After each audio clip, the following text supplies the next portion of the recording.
Desanas on the 15th of August, 1979.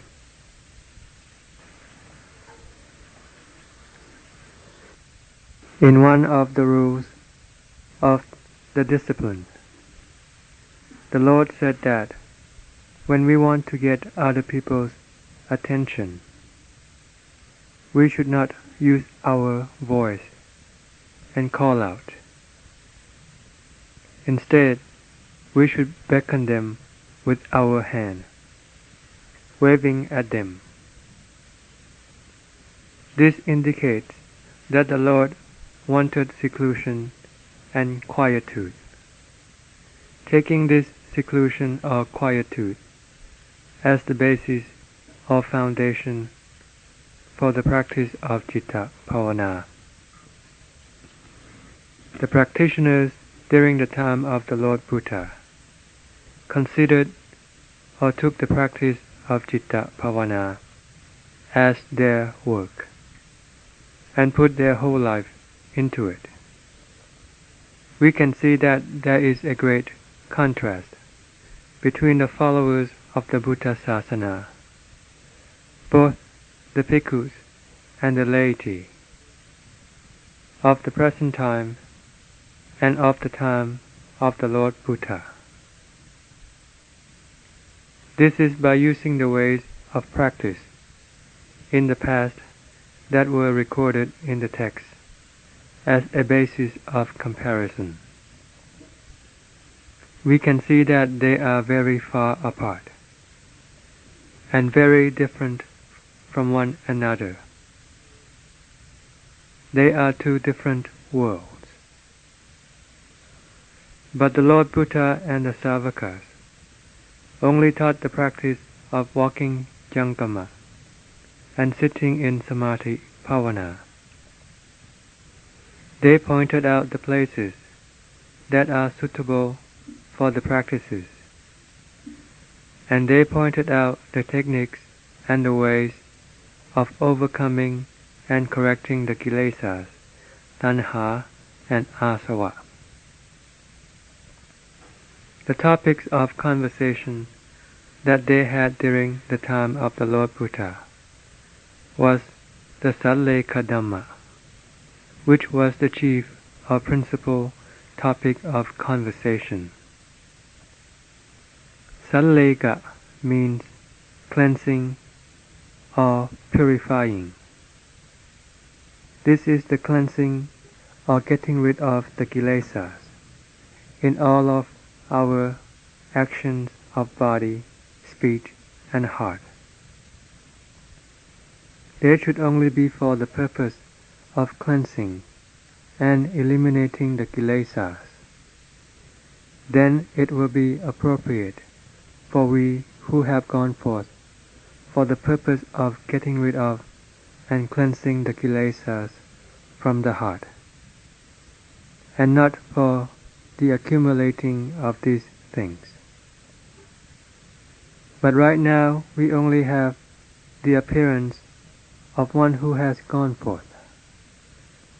Originally, going forth meant the letting go of and the cutting off of all the kilesas, tanha and asava. And if we believe in this ideal, and when it is the time to practice, we don't follow the way of that practice, but instead accumulate more of the kilesas, then we are going against the way of Dhamma and of the Vinaya. Therefore, the practitioner must pay heed to the teachings that have been recorded in the text and take them up as his basis. For this is the true and genuine basis. They are the ways and means of practice that bear the fruit of results. And that is why the Lord had them recorded in the text. It was so that those who are interested in the way of practice can take them up. Otherwise, we would not be able to see any trace of what they did in the past. All that would be left is just the letters that were recorded in the text, like the descriptions of the Magga, Phala, and Nibbana. And when we study these things, we merely study them. We only study them so that we can gain fame and be renowned. So we just end up studying for the accumulating of the kilesas. When we study, we only study to accumulate the kilesas, and as far as the way of practice is concerned, we have no idea what it is like. We just don't know how to practice, and when we practice, we can't avoid accumulating more kilesas as we go along. This is going contrary to the intention of the Lord Buddha and the purpose of the Sasana Dhamma. Really give this a thought. You must not solely depend on what the teachers can instruct you and give to you, for this is not adequate, because when your teacher teaches you, it is only for the purpose of making you become wise. And how can one become wise? You have to be inclined to do a lot of investigation, analysis, and reflection. You have to concentrate and be attentive, having mindfulness as you deal with all the things that come into contact with the eyes, ears, nose, tongue, and body, and your heart. Otherwise, you will never be able to come up with any wisdom. If sati and panya are not being put to use, then for the rest of your life, you will never be able to come up with any wisdom. The Lord Buddha and all of the Savakas attain to wisdom through the means of sati, panya, sattha, and diligent effort. They did not become wise through being idle, or when walking jangama, walking like one who is hopeless, for the citta just drifts and wanders around without having mindfulness or sati to take care of the citta. So no matter how much one walks jangama, it is no different from people walking along the street. The things that are interrelated or connected are sati and panya. They are the instruments that will uplift the heart and send it to freedom from the oppression of the kilesas. Sattha is belief or conviction. It is the belief in the Magga and Phala, and the belief that once one has trod the way of the Lord Buddha, one will come upon the result. One must be constantly applying one's diligent effort. This diligent effort is the support in our striving and in our establishing our sati or mindfulness. In our investigation with panya, it is used to keep us from being tired of correcting and overcoming the kilesas. It is used to keep us from sliding back in our setting up of mindfulness and our investigation of panya. This is what diligent effort is. It is the effort within the citta. The fundamental principle is at the citta. The body is merely a condition. And when we walk back and forth without mindfulness, then it is like people who go for a stroll. When people go out to take a walk, they have no intention of striving in their practice.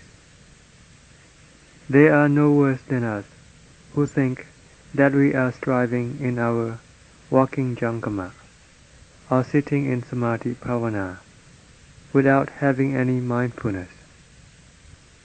We are worse than people who go for a stroll. We must not be like that. The teaching of the Lord Buddha that has been recorded in the text can really teach us a good lesson if we use our sati and panya to investigate following what has been taught. All of these Dhamma will steadily become useful and valuable to us. But this is not usually the way, and so it is more like a parrot, which can be taught to say, "Precious stone, precious stone." But when one gives the parrot a precious stone, it would not know what to do with it. It knows more about the fruits of the trees. This is the parrot. But as far as the affairs of the kilesas, tanha and asava are concerned, the citta can grab at them very quickly and become totally obsessed and involved with them, and will never be satiated by them. If anything has to do with Dhamma and the truth, which is similar to the precious stone, then it would not like to have anything to do with them, and one's diligent effort becomes very slackened. When one walks jankama, one's knees become very weak, and when one sits in samadhi bhavana, it seems as if one's bones and one's body are bursting apart. And when one tries to set up one's sati for the investigation with panya, to combat and contend with the kilesas, which are harmful to oneself, one becomes weak and discouraged. Then one lets the kilesas trample all over one and knock one out. One then thinks, "Oh, this is hopeless. I have been striving so hard, but I can never attain to any calm."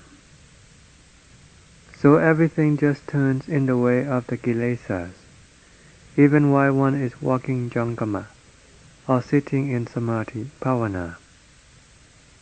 This is because while one is doing it, one is being influenced by the kilesas and not by Dhamma. So how can one ever come across the truth and Dhamma? This is the way that a practitioner must reflect and consider, and then he will have something to consider and use as a measurement to see how much one has gained and how much one has lost. If one uses one's panya, one will be able to know this and understand about oneself. One must ask oneself, "Today I have walked jankama and have sat in samadhi bhavana. How was the relationship between my citta and sati panya? Or was I merely walking like people going for a walk, or the way people sit casually?" When people sit casually, it is not as bad as when we sit hopelessly without having any mindfulness in ourselves. During the time when we sit in bhavana, one who is striving for deliverance must always reflect, admonish, and warn himself all the time. One must not be complacent, for there is nothing in this world that can cause one to remain complacent. The Lord already taught that one must not seek or struggle for things in the world. This is because it is like running and looking for fire. The Lord said that these things are anicca, dukkha, and anatta. There can be no certainty in them, so we must not have any attachment for them. Anicca, dukkha, and anatta are similar to fire. If we are going to cling on to them, then it is like holding on to fire. The correct way is for us to investigate anicca, dukkha, and anatta. Once we are attached to the samuti, shadow of anicca, dukkha, and anatta, then we must experience dukkha. The intensity of this dukkha varies with the kind of objects that the heart is attached to. There is no other kind of work for us to do. The only work that we have to do is the work of walking jankama and sitting in samadhi bhavana, observing and watching our citta. So how can we not understand and know about the ways of the kilesas? For we are observing them with our sati and panna. Sati and panna are extremely important as the instruments that will be able to know and discover the tricks and deceptions of the kilesas.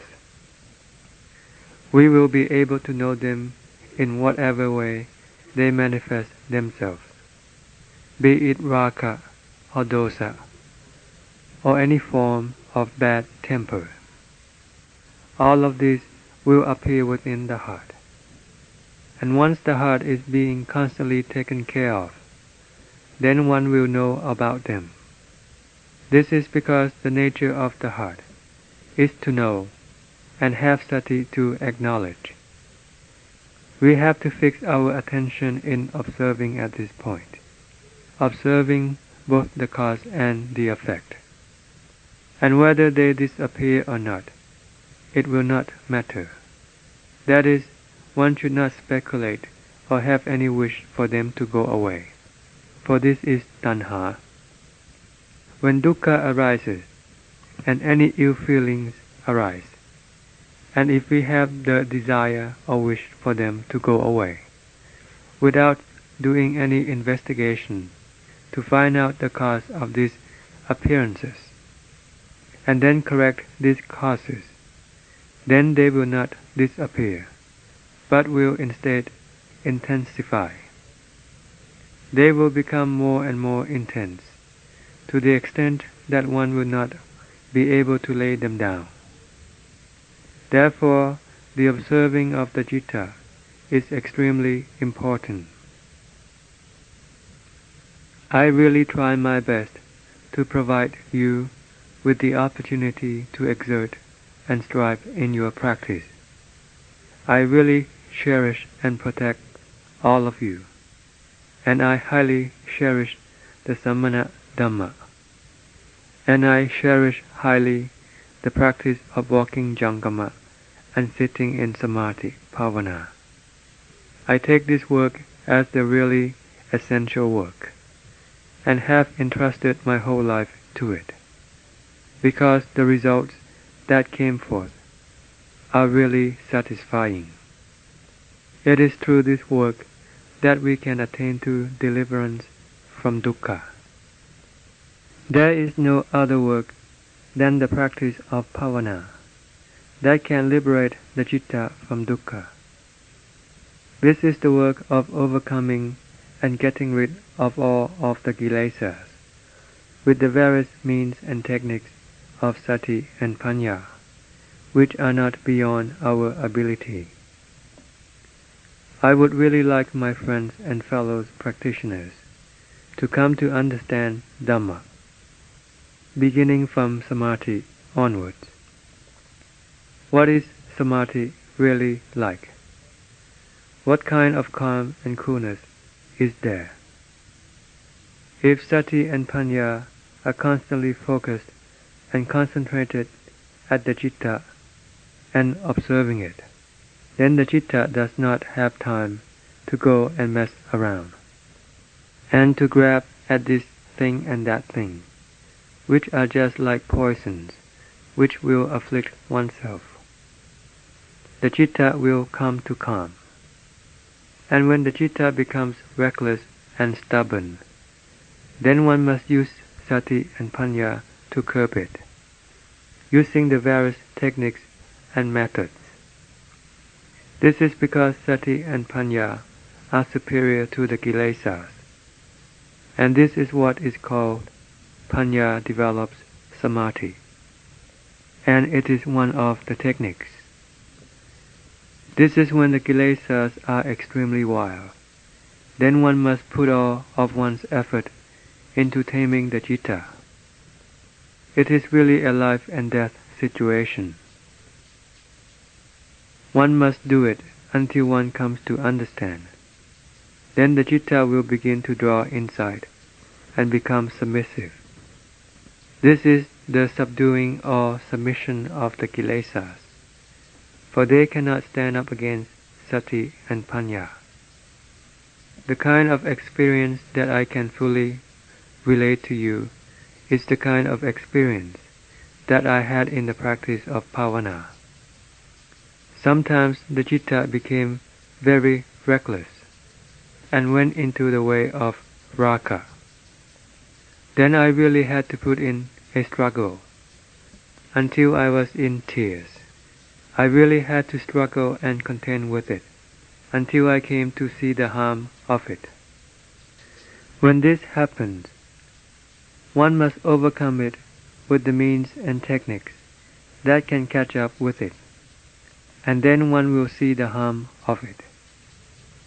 This clearly happened within myself, and when sitting for a long time until the pain became quite excruciating, one had to use sati and panna to investigate into the dhatu khanda, the body.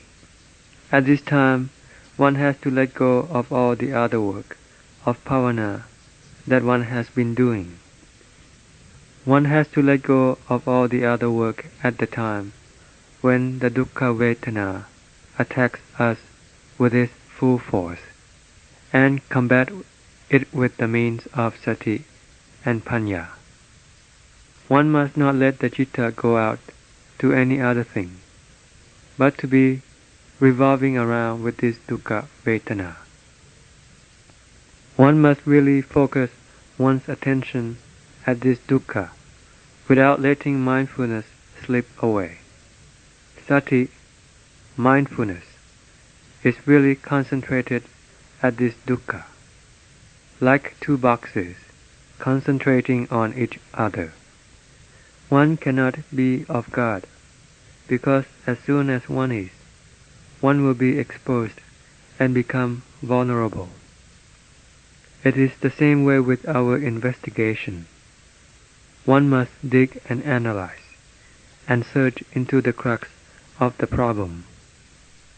Differentiate all of these things with true understanding.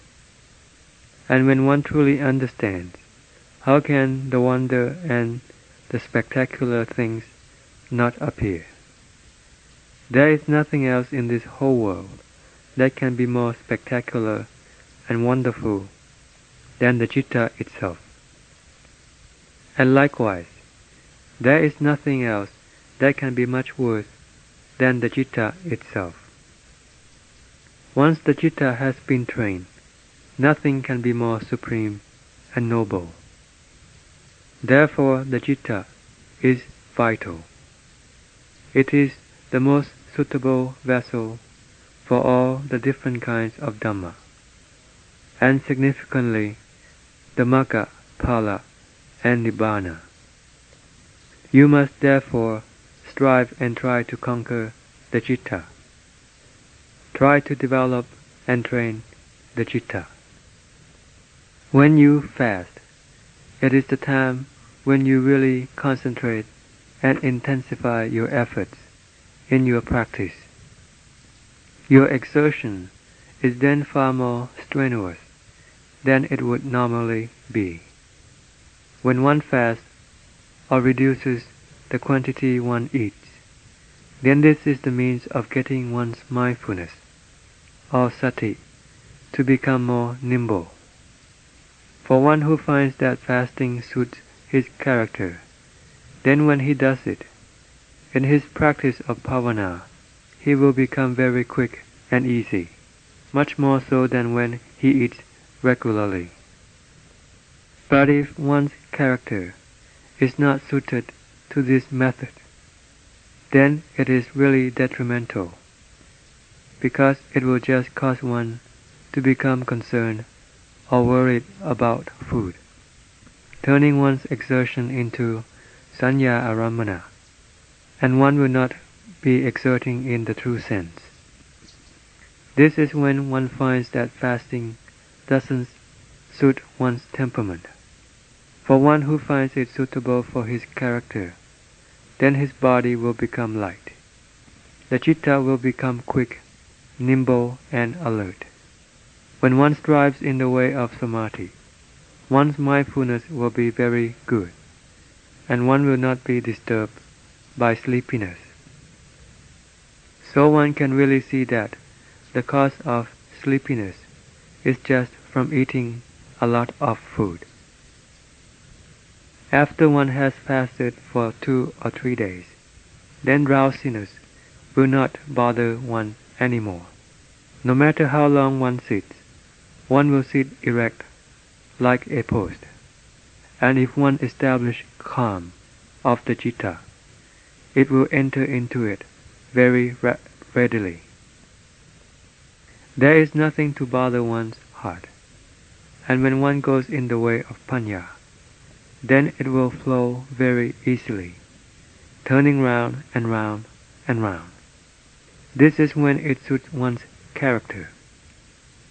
Regardless of what level of citta bhavana or Dhamma one is in, the means or techniques of practice, like fasting for instance, if it suits one's character, will always aid and promote one in one's progress.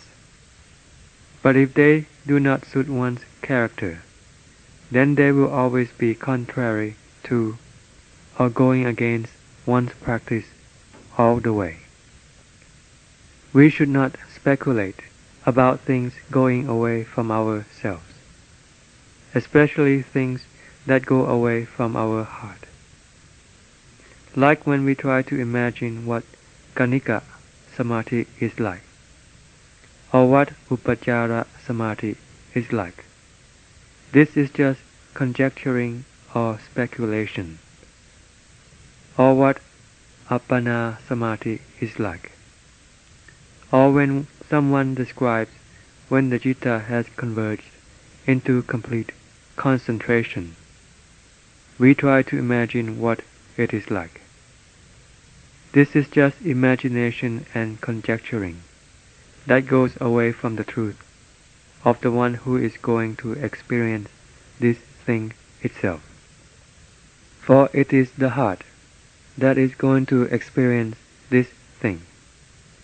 Be it any kind of samadhi, it is the heart that will be the one to experience it. And the way of developing this samadhi, and the result that will arise from the practice of citta bhavana, will also appear within the heart. The point is never to imagine or speculate, or form any theory about what kanika samadhi, upachara samadhi, or appana samadhi are like, other than coming across and experiencing the truth of these samadhis ourselves. This is the correct way to do it. Like when they describe a particular dish, whether it is sweet or not, really doesn't matter. For a child who hasn't had any schooling in learning about culinary matters, he is quite capable of knowing which food is delicious and which is not, when it is handed to him. Although this boy might not know the various descriptions of the taste of food, he can taste it himself. One just has to experience this oneself. This is the natural taste of things. It is the same way with the experience of samadhi. One should just experience it as it happens naturally within oneself. It is something that one can develop, and it doesn't depend on one's speculation and imagination, or giving names or theories or concepts to them. This is useless and just wastes one's time. Be it any kind of samadhi, one will get to know it for oneself. And whatever kind of samadhi suits one's character, one will get to know for oneself, as long as the cause, the means of making it arise, is being put forth. And this means or cause is sati, or mindfulness, and one's diligent effort that acts as the support. Then one will gain calm. And however one may gain calm, we will know this for ourselves also. Normally the citta tends to do a lot of thinking, as it is restless and agitated, like monkeys. But when one tries to develop oneself in the practice of bhavana, having Dhamma as one's basis of practice, and having sati as the thing to control the citta, one concentrates on the work of parikamma bhavana that the citta is doing at that time, or any other kind of work, like focusing one's attention on any particular Dhamma object. Then the citta will not have the chance of going out of the way, and will have Dhamma as the basis to hold on to, and then it will calm down. Whatever kind or type of calm it may be, one will know it for oneself. And what is the result of that calm, if not happiness, ease, and comfort, following the various stages of calm, whether kanika, upajjara, or appana?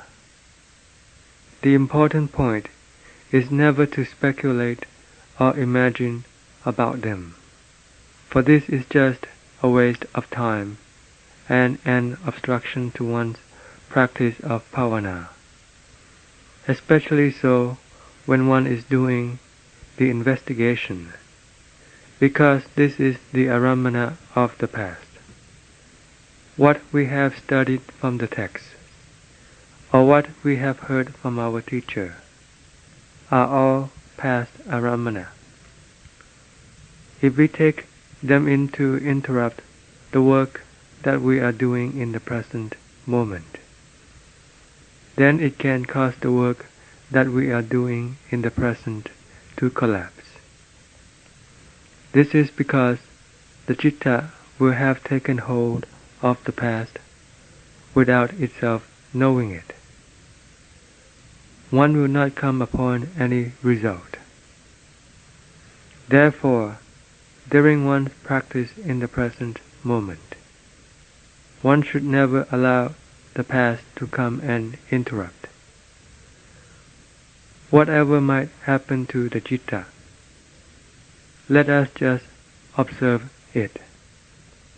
This is because we are doing the practice of citta bhavana, so that we can get to know about ourselves. It is not for the sake of delusion. And how can we not get to know it? Because the citta itself is the knowingness. that is, the one who knows. However we learn about the Citta, depending on our various techniques of practice, we will get to know it for ourselves. For this is the result that will be clearly apparent within the heart. What the Lord Buddha taught was just to use as a pattern. But as far as the personalities and characters of people are concerned, there are very many of them. There are 84,000 Dhammas, so that they can suit the many characters of people. This is similar to a sick patient. The term patient itself refers to all sorts of people afflicted with various kinds of diseases. Is it possible for the doctor to have only one kind of medicine and have only one way to treat all these kinds of patients? He must have many different methods and many different kinds of medicines to cope with these many kinds of diseases, because there are many different kinds of people. It is the same way with the Dhamma of the Lord Buddha. It cannot be just one single Dhamma, because then it would not be able to cope with the various different personalities and characters of all sentient beings. So there must be different techniques and methods to suit each different individual character. So it really consists of many, many different Dhammas. The point is never to involve yourself in the speculation and imagination, but to know it within oneself. This is very important. In order to be firm and stable, one has to be firm and stable in the means or the cause of Samadhi. And this is to be firm and resolute in one's exertion and diligent effort. One's mindfulness is also firm. It doesn't shake or waver. One's diligent effort is the main cause or means, and this is where it begins. One who has intense and strenuous exertion is the one who will come across the result of Samadhi, making the stability and firmness of the Citta appear, which is the consequence of firm, resolute, and diligent effort. Every level of calm is the basis for the investigation of vipassana. The important point is that the Citta must be calm. Then it will be easy for it to tread the path of Panna. The Citta that is calm is the Citta that is contented and satisfied, and not hungering for any aramana, due to having gained nourishment from the Dhamma. The Dhamma is the nutriment of the heart. Then the heart will be calm and cool, and will not hanker or search for anything. And when we take it to investigate in any aspect of Dhamma, then Sati and Panna will really function and do their work at their fullest capacity. Once Panna begins to function at its fullest capacity, then one will come across understanding and knowledge. You can be convinced in this, because I have taught what I have taught out of certainty. I am not teaching out of blindness, guessing or conjecturing. for I have practiced this and also come across the results before teaching you about these things. Panya is also of many different kinds, but we should not be immersed in thinking about this either. When one has constantly developed Panya, then that Panya will become skillful and adaptable. It will become quick and alert, sharp and penetrating, until it becomes continuous. And this depends on the practice of training oneself. We must do this so that it conforms with our purpose in going forth to eradicate the kilesas. Let us not take up the rope and then prostrate and be submissive to the kilesas without being aware of it. Because when one walks jangama, one just prostrates to the kilesas, and when one sits in samadhi pavana, one also prostrates to the kilesas. One is constantly being submissive to the kilesas without oneself being aware of it, because one doesn't have any sati. All there is just the kilesas. All the arambana that we think about all concern the kilesas. So this is not the practice of pavana for the getting rid of the kilesas, but rather for the accumulating of them, to follow the kilesas and be submissive to them. One is totally submissive to them. One totally surrenders to them. We are the fighters, and we must not let it happen to us. We have to be serious and earnest, and really commit ourselves into it. There is nothing more important than the movement or the activities of the citta. It is here where one must focus one's observation. The thing that is in a constant state of activity is sankhara, concoction, and sanya, presumption and assumption, speculation and imagination. Sanya is much more subtle than sankhara. Even in the present moment, it can be seen that it is extremely subtle.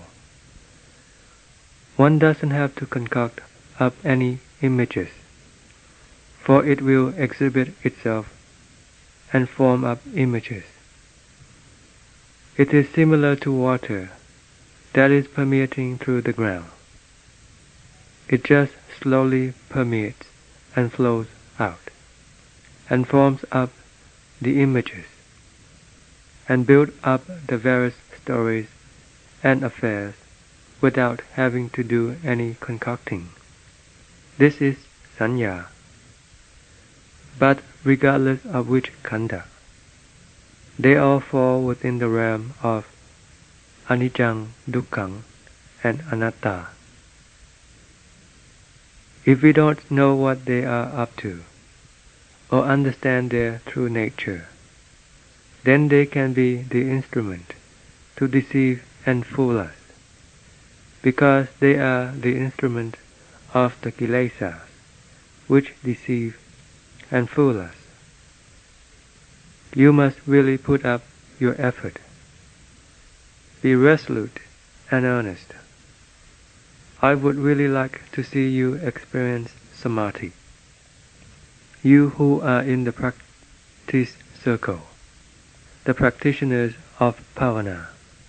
This is solely what you concentrate your effort upon. I would also like to see you come up with panya, which you can experience within your heart.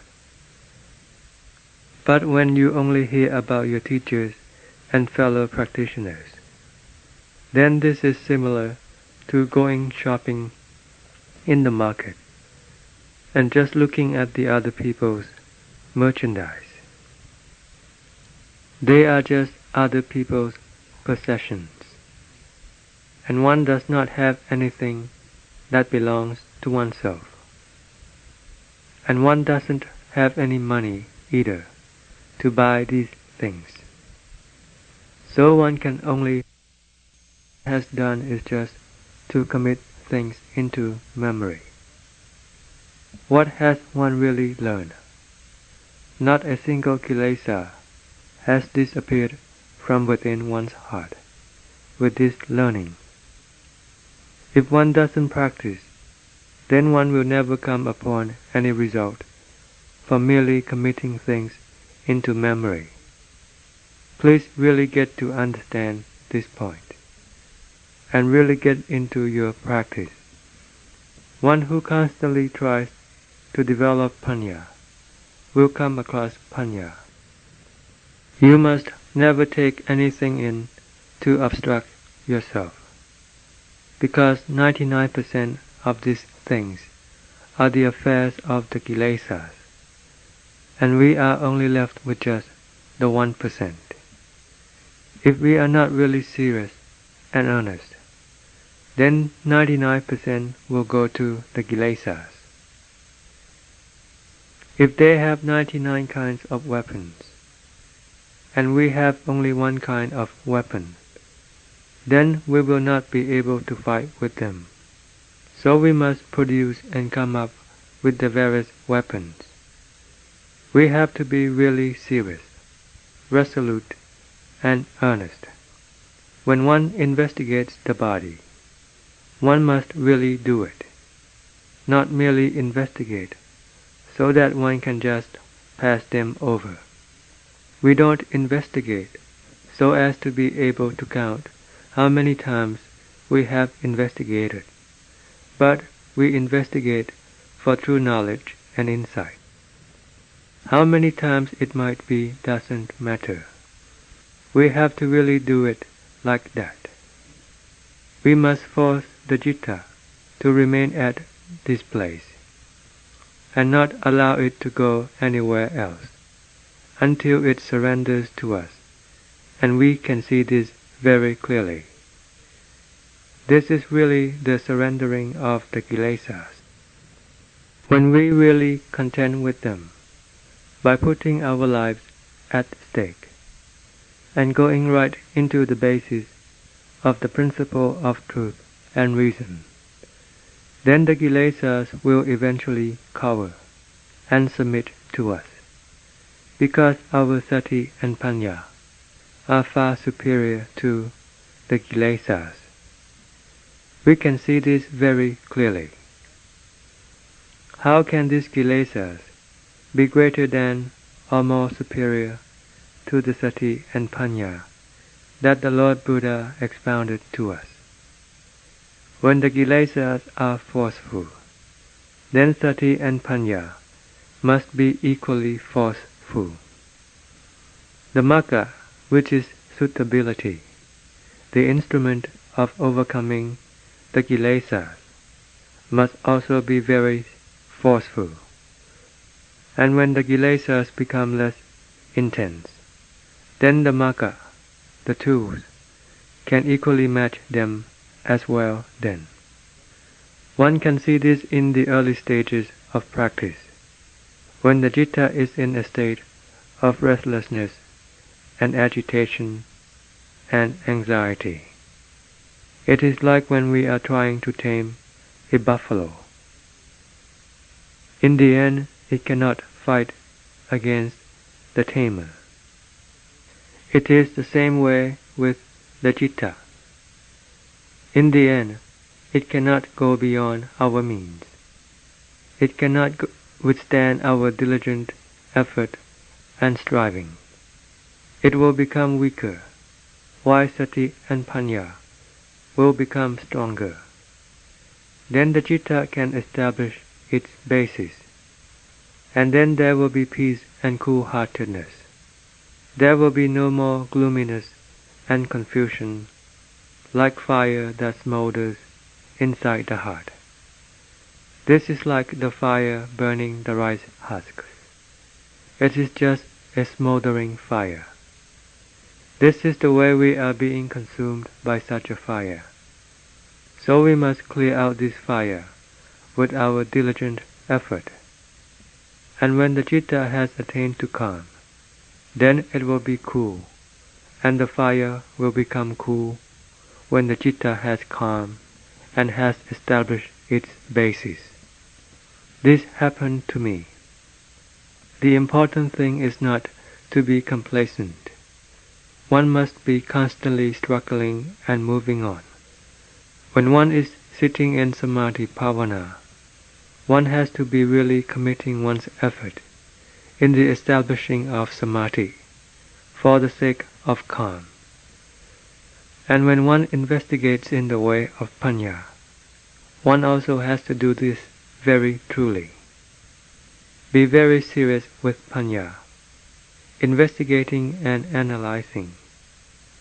Wherever one concentrates one's attention, it is there that one will come up with the way and the techniques of tackling the problem. If one is not attentive and concentrated, then it means that one doesn't have any sati. Wherever one focuses one's attention, one has to be attentive and concentrated on that particular object. Then some kind of understanding or insight will arise. This will happen gradually or occasionally as one moves along. The important thing is that one must have sati, or mindfulness, following one's investigation. Then one's knowledge and insight will steadily appear. Wherever one goes and investigates and analyzes, then there one will come across understanding, know-how, and wisdom. One's awareness will become heightened. This is how it will happen when Panna begins to develop and begins to move on. In the beginning stages of practice, in trying to develop the citta, in trying to attain samadhi, it is very difficult and hard.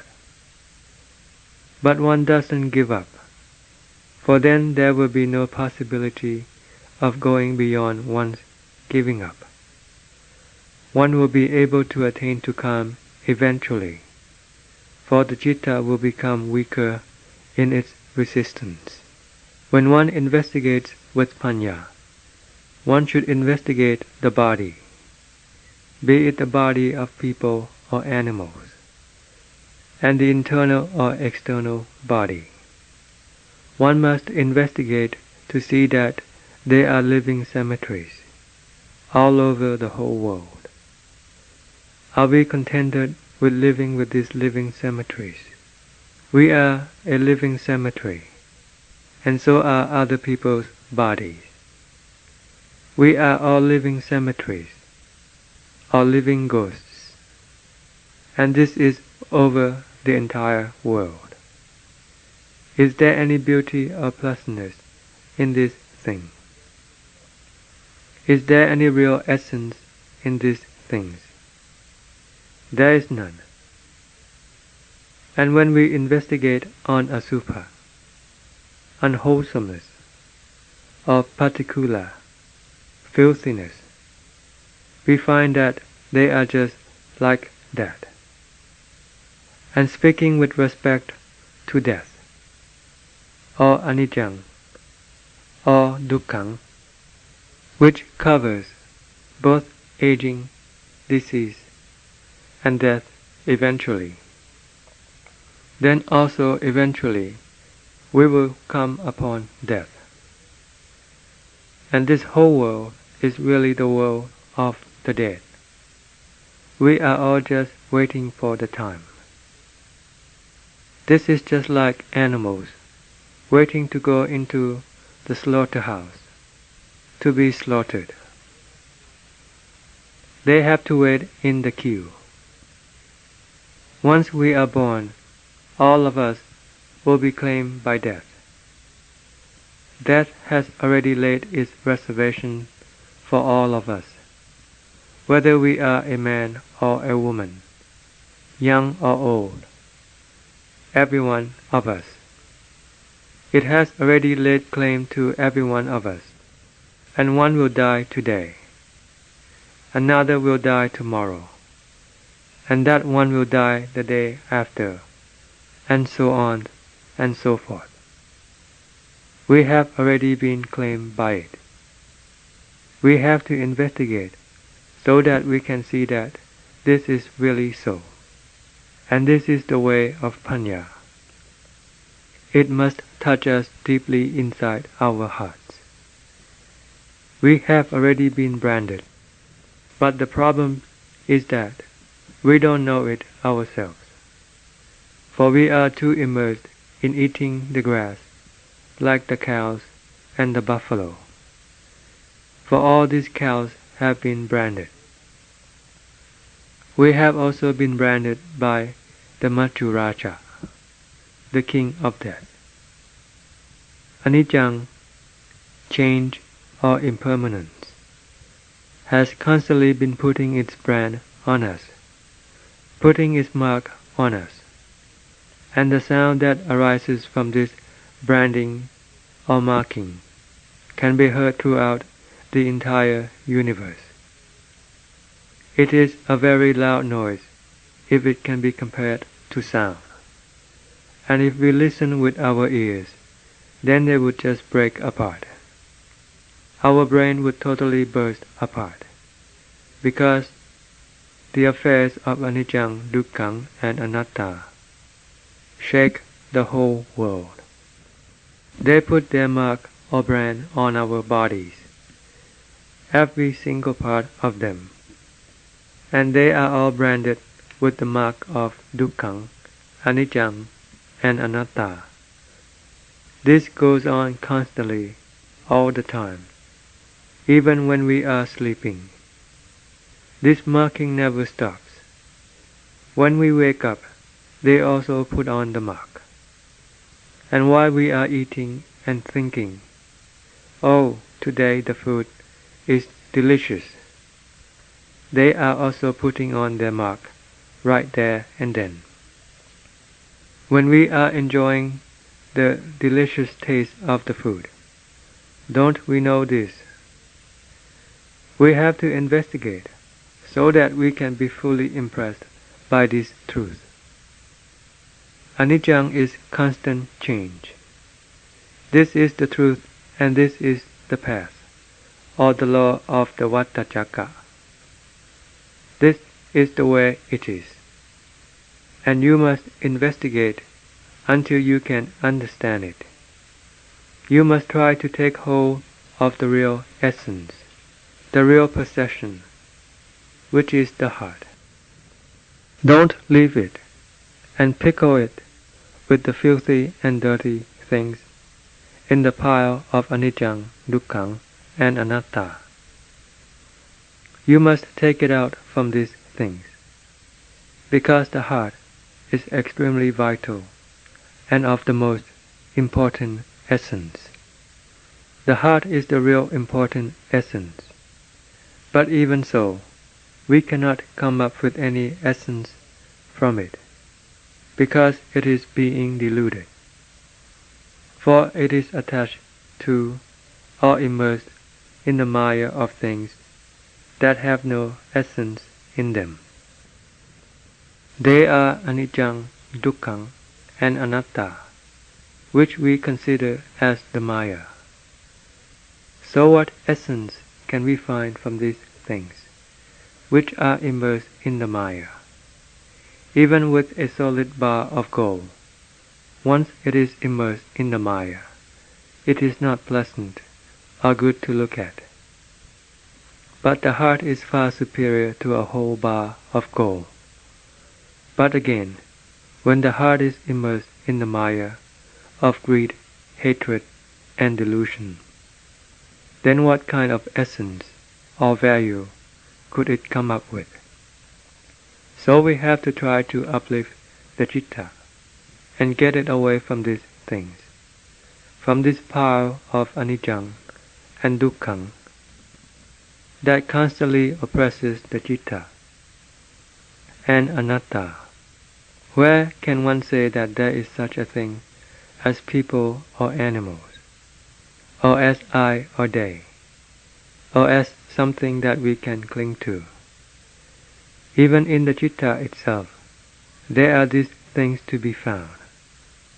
When one investigates, one must really do it, and see truth clearly inside the heart.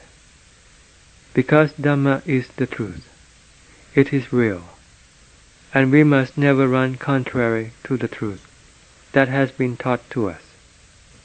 The kilesas and Dhamma will always oppose one another, and when the kilesas are in the citta, then our views and understanding that manifest themselves within our hearts must always go contrary to Dhamma, and will always trample on and destroy the Dhamma without ourselves being aware of it. We have to really investigate, so that we can really see the truth. When the truth becomes deeply impressed, then the citta will elevate itself from these things. It will be firm and resolute like a warrior. One's exertion will be very intense, and one's sati and panya will be relentlessly turning around and turning around. It will investigate until one understands the truth. When panya goes on a tour of investigation, it will go all over the entire world. This is the level of panya, going wandering in the search for the truth. It will go out of the body and investigate everything in the physical world to see that they are all of one and the same substance, and this without any doubt, because everything is one and the same.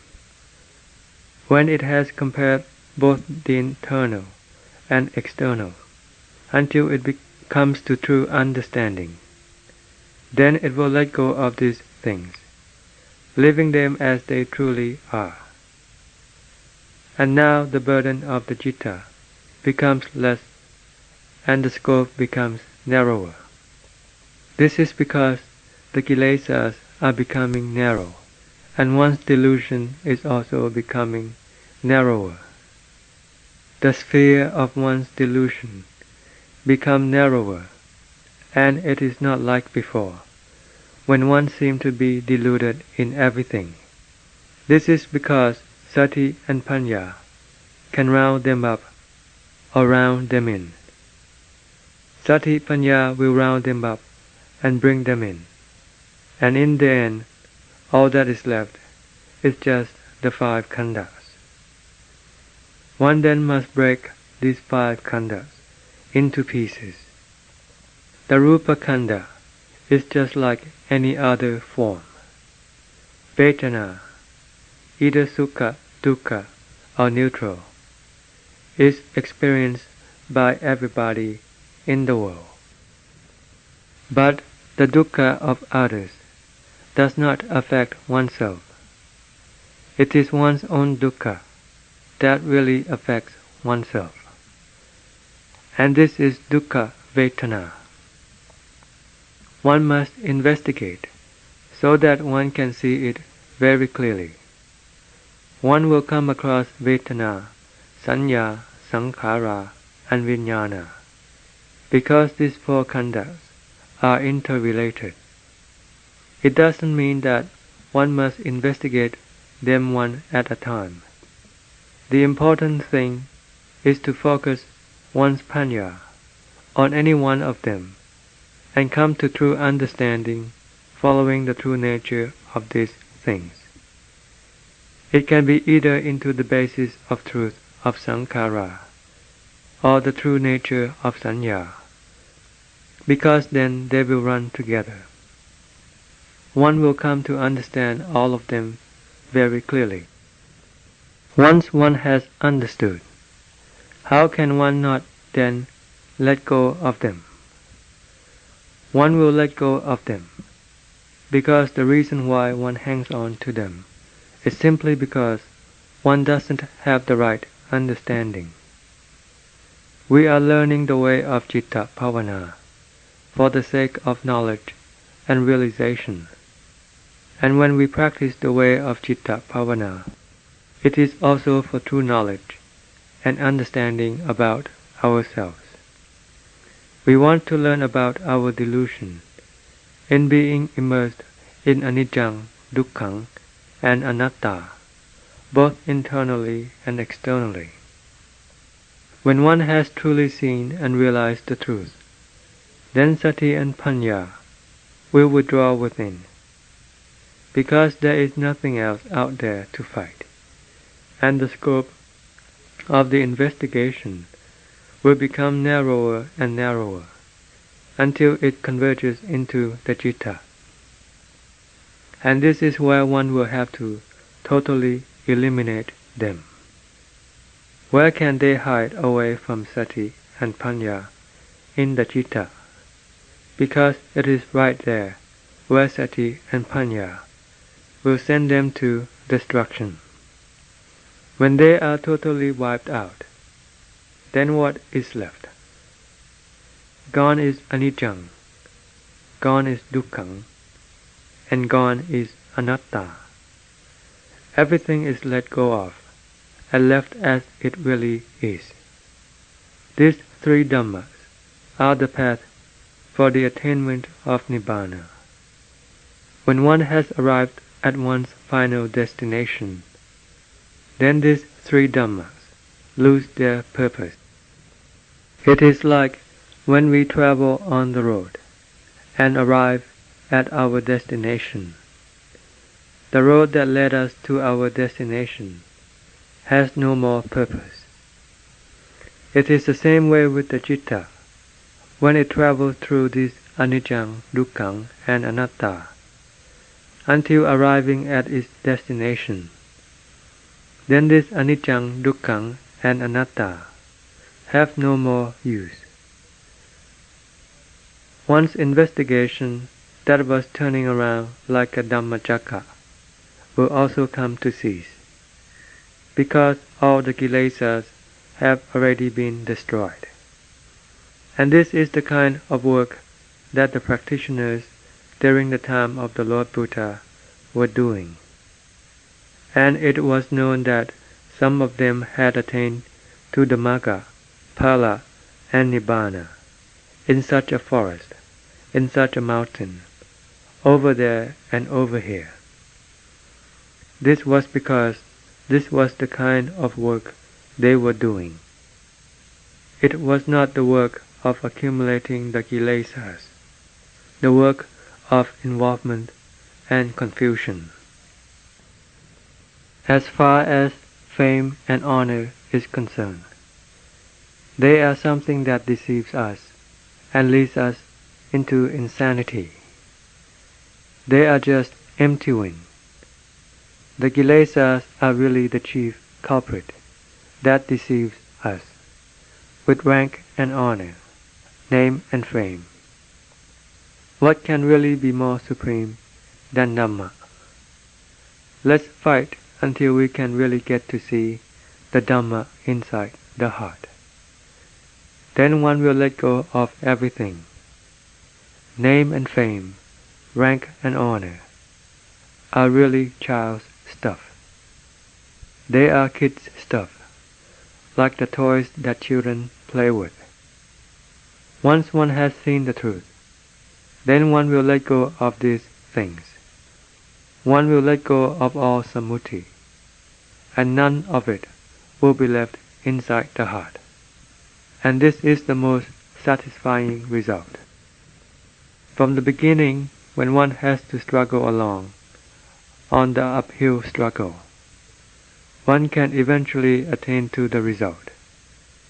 This is due to training, disciplining, and developing oneself, and protecting oneself, taking care of oneself, and nourishing oneself.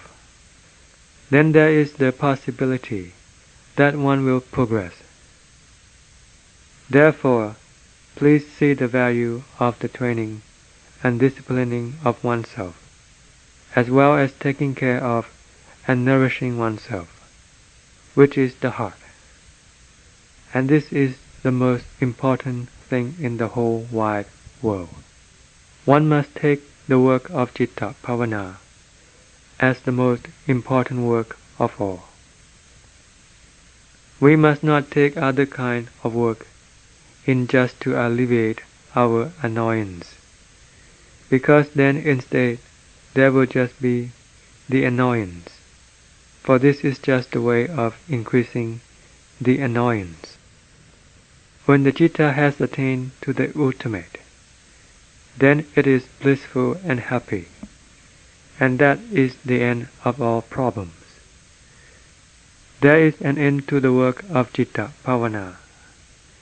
It is not like the work of the world, which one will do until the day one dies, and still carry the burden of worry and confusion, and attachment to other things, which just increases the dukkha which one carries along to the next form of birth.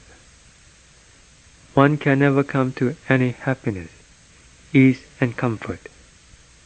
But in the work of Citta Bhavana, once one has accomplished it, then one totally loses all worry. This is analayo, totally free of worry, because one has left all things as they really are. And even with one's own body, whatever should happen to it, one would just let it happen. One has already learned and known about this body, like the body, Vedana, Citta, and Dhamma.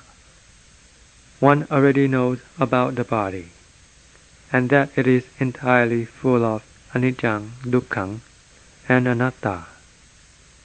And it is the same way with Vedana, Citta, and Dhamma. They are full of anicca, dukkha, and anatta. It is like the Lord said, at the last stage, one must let go of all Dhammas. When you haven't arrived at your destination, don't let go of the stairway. But once you have arrived at your destination, then you must let go of the stairway. You must not cling to it. This is when one has arrived at the last stage. Then one must let go of the stairway. All the Dhammas refers here to all the Sammuti Dhammas. And when one has arrived at that stage, one must let go of the stair that one trod upon. One must let go of it. At this stage, the citta really becomes immersed in the pleasure of investigation, for it is a very subtle level. But when the citta has attained to its destination, then the citta must let go of all of these things, for they are the Dhammas of anatta. These Dhammas are all anatta. The citta must let go of all of them entirely. But once one has passed beyond anicca, dukkha, and anatta, what is this state? This is not sammuti, and one doesn't say anything about it. One is not deluded in it. Even if one doesn't say anything about it, one understands, one knows. This is when one has arrived at the absolute state of knowledge. Even when one doesn't speak about it, one knows. And if one doesn't give it a name like the great sage, still one knows that this is the great sage, if we want to give it such a name. Gone now are all the problems. The problems are only found within the world, and so is the confusion. Please really investigate and be really earnest in your practice. End of Desana.